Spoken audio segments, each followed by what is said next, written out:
అందరూ బాగున్నారా? నేను చాలా బాగున్నాను. ఈరోజైతే మా అమ్మ నేను అత్తమూరు ఊరికైతే వచ్చామండి. మా తోటికోళ్ళు మా బావగారు అయితే ఇక్కడ ఉంటారు. మొన్నటి వరకు కూడా ఈ అత్తమూరులోనే ఉన్నామండి మేము కూడా. ఇప్పుడైతే మేము బంటిమిల్లిలో ఉంటున్నాం అనమాట.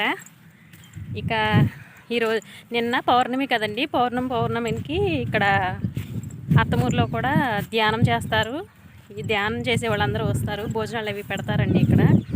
నేనైతే ధ్యానం చేసుకుంటున్నానండి. శాకాహారిని అయిపోయాను. నీసు మొన్నటి వరకు తినేదాన్నండి.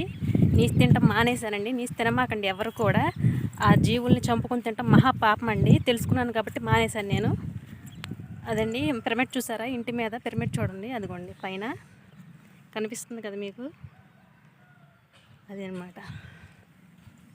పైన డాబా మీద ఆ పిరమిడ్ కట్టారండి. పిరమిడ్ కూడా ఎలా కట్టారంటే అండి, మా బావగారిది స్థలం ఉంది కదా, అది పక్కన క్రాస్ మొక్క వచ్చిందండి. అది ఖాళీగా వదిలేశారు. అయితే ధ్యానం చేసే గురువు గారు వచ్చి మేము పిరమిడ్ కడతామని చెప్పి ఈ పిరమిడ్ అయితే కట్టారనమాట. వాళ్ళు డాబాలాగా కట్టి ధ్యానం చేస్తాక వస్తారు కదండి, వాళ్ళు ఉండటానికైతే కింద రూముల్లాగా కట్టి పైన అయితే పిరమిడ్ కట్టారండి. ఇప్పుడైతే నేను వెళ్తున్నాను, మీకు కూడా చూపిస్తాను, వచ్చేసేయండి. చేసేవండి పిరమిడ్ దగ్గరికి అయితే వంటలు చేస్తున్నారు వాళ్ళు, ధ్యానం చేసేవాళ్ళు. వెళ్దాం రండి. హాయ్ ఆయమ్మ, బాగున్నావా? ఇదిగోండి, ఇదంతా కూడా బారు షెడ్ చూసారా? అందుకైతే మా బావగారు అయితే సొంతంగా స్కూల్ అయితే పెట్టారండి. ఇప్పుడైతే కరోనాలో తీసేశారు స్కూల్ని. ఆయనకి గవర్నమెంట్ టీచర్ జాబ్ వచ్చిందండి. ఇక్కడ వంటలు చేస్తున్నారండి, ధ్యానం చేసే వాళ్ళు వచ్చారు కదా. ఇవన్నీ ఇక్కడికైతే వచ్చేసాం కదా, మా ధ్యానం మాస్టర్లు అందరూ కూడా మేడమ్స్ వంటలు అయితే చేస్తున్నారండి, ఇక్కడ కుక్ చేస్తున్నారు. హాయ్ చెప్పండి. ఈవిడ రాధి మేడం గారండి, ధ్యానం చేస్తారు, బాగా చేస్తారండి మేడం గారు. పులిహోర కేసరి తయారు చేస్తారనుకుంటా, సేమియా కేసరండి. ఇవిడైతే మా అక్క అండి, మా అక్క అండ్ మా తోటి కోళ్ళు అనమాట. పులిహోర అయితే కలుపుతుందండి, చింతపండు పులిహోరక. వావ్. ఈరోజు మాఘ పౌర్ణమి సందర్భంగా మరి మన అత్తమూరు గ్రామంలో దత్తాత్రేయ పిరమిడ్ ధ్యాన కేంద్రంలో మనం ఒక 200 మందికి భోజనాలు ఏర్పాటు చేస్తున్నాము. ఇక్కడ ప్రతి నెల జరుగుతోంది. రేపు మార్చికి 3 సంవత్సరాలు పూర్తయి 4వ సంవత్సరం వస్తుంది. ఇక్కడున్న ప్రతి ఒక్కళ్ళు ధ్యానులే. ధ్యానం చేస్తూ వీళ్ళు పూర్తి శాకాహారులు అయిపోయారు. చక్కగా మేము మా చేతులతో ఈ ధ్యాన ప్రసాదాన్ని వండి అందరికీ పెట్టడంలో పూర్తి ఆనందాన్ని మేము పొందుతున్నాం.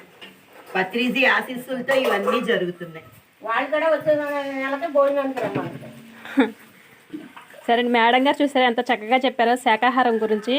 ఈ జీవులను చంపుకుని తినేవాళ్ళు ఎవరైనా సరే, నేను మొన్నటి వరకు కూడా నేను తిన్నానండి, తెలుసుకుని మారాను. మీరు ఎవరైనా జీవుల్ని కోడుల్ని మేకలని చేపలని చంపుకుని కూరలు వండుకుని తినేవాళ్ళు అయితే మానేసేయండి, మహాపాపం అది. తెలుసుకున్నాను కాబట్టి మీకు చెప్తున్నానండి. థ్యాంక్స్ ఫర్ వాచింగ్, బాయ్ అండి.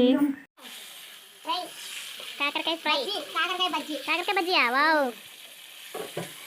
మేడం గారు టమాటా చట్నీయా? అవునా?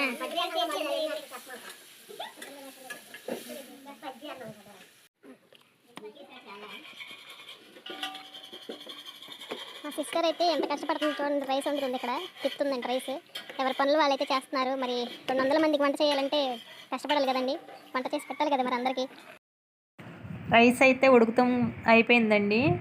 పెజ్జల గిన్నెలోకి వేసేస్తున్నారండి రైస్ అంతా. గంజి నీళ్ళని బయటకు వచ్చేస్తాయి కదా గిన్నెలో వేస్తే, చక్కగా ఈజీగా వచ్చేస్తాయి అనమాట. అలాగే వేస్తే ఎక్కువ రైస్ వండినప్పుడు ఎంత సెగ కొడుతున్నా సరే చూసారా అట్లా వేస్తున్నారు జగ్గులతో రైస్ మొత్తం. రైస్ అయితే కంప్లీట్ అయిపోయిందండి. ఇప్పుడైతే కట్టెలపై మీద వంట చేస్తున్నారండి. కట్టెలపై మీద మనకి ఆరోగ్యం రుచిగా ఉంటాయి కూడా వంటలు.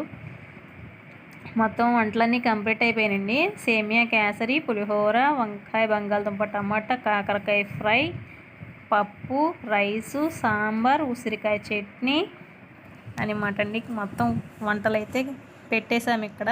ఇంకా వచ్చిన వాళ్ళకి వడ్డిస్తడమేనండి. ఇంకా జనాలు అయితే వచ్చేసారు, వాళ్ళకైతే ఇంకా అన్నం వడ్డించడమే. మీకు ఒకటి చెప్పాలండి, మా బావగారు అయితే మా ఆయన వాళ్ళ అన్నయ్య అనమాట.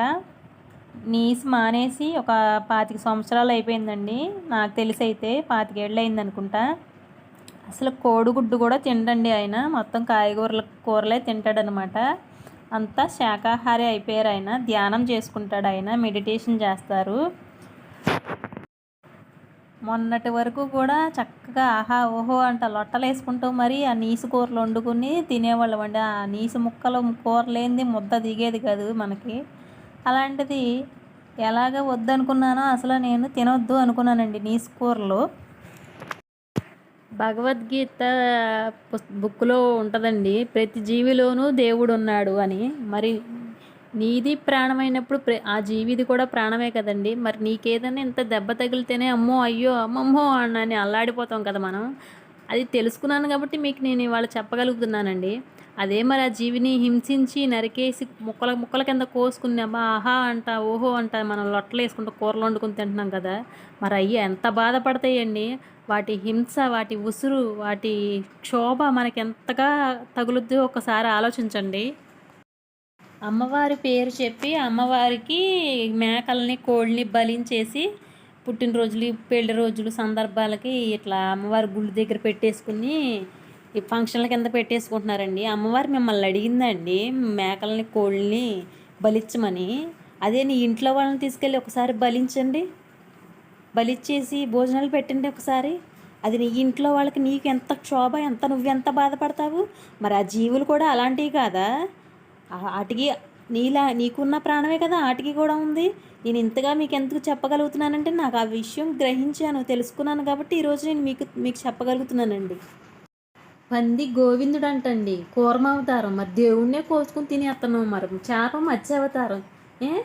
దేవుడు అని దేవుడికి దండాలు పెట్టేస్తున్నావు, మరి దేవుడి పేరు చెప్పి వేసుకుంటున్నాము, జీవుడిని కోసుకుని తినేస్తున్నావు. అది ఎంత క్షోభ గోస, మనకి ఎంత ఉసురు అండి. మనకి అట్లా ఉసురు. కౌంట్లు బ్రాహ్మలు నీసి తినరండి. వాళ్ళ ఇంట్లో ఎవరన్నా కాలం చేస్తే కూరగాయల భోజనమే పెడతారు నాకు తెలిసి. మరి ఇంకా వేరే క్యాస్ట్ వచ్చేసి వాళ్ళ ఇంట్లో ఎవరన్నా కాలం చేస్తే 10 ఏటలు 20 ఏటలు 25 ఏటలు వేసేసి అట్లా తలకాయలు నరికేసి భోజనాలు పెడతావా నువ్వు? నీ ఇంట్లో ఒకళ్ళ కాలం చేస్తే మరి నీ ఇంట్లో వాళ్ళు తలకాయలు నరికేసి భోజనాలు ఎట్ట ఉంటుందో నీకు? బీఫ్ అంట ఆవులను కోసుకు తినేస్తున్నారు, గేదెలను కోసుకుని తినేస్తున్నారు. జీవుల గురించి తెలుసుకున్నాను కాబట్టి చెప్పానండి మీకు. వీడియో నచ్చితే ఒక లైక్ చేయండి.